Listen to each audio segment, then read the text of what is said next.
Hello friends, this is Biotalks and I am Akhlaq Hussain Hashmi.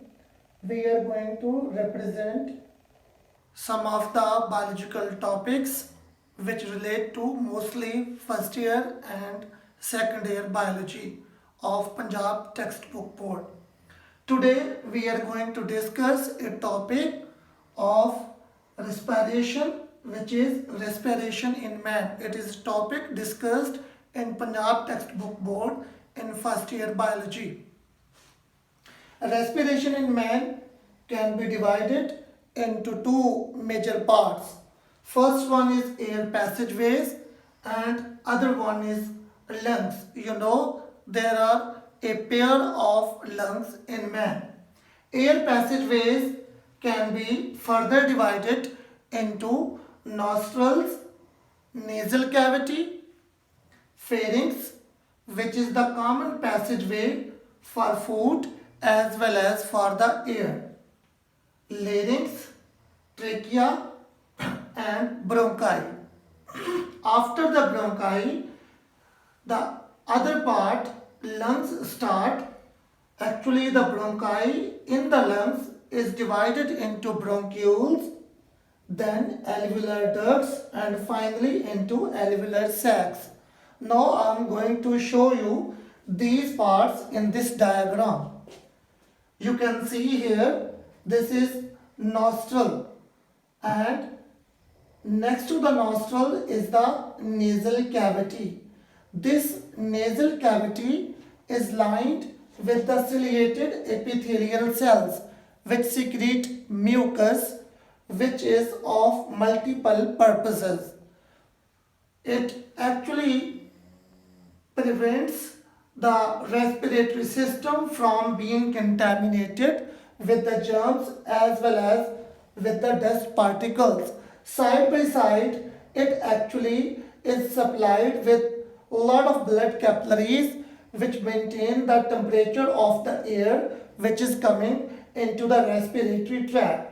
And this nasal cavity open into a muscular structure which is called pharynx, and as you can see this is the common passageway for the air as well as for the food. Pharynx opens into a structure which is made up of cartilage. It is called larynx, and larynx then open into a ring shaped structures which collectively make a tube which is called trachea. Trachea in the chest cavity is then divided into, it is actually bifurcated here, and these two branches, these two forks are called bronchi. Then bronchi further divide in the lungs and make bronchioles.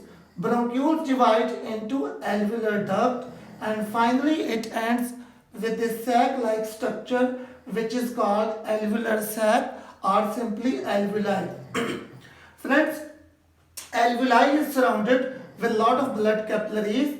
As we can see here, it is the thin wall of the alveolar sac which is simple the epithelial cells, and here I have made a blood capillary which is surrounding that alveolar sac. These are the endothelial cells of blood capillaries.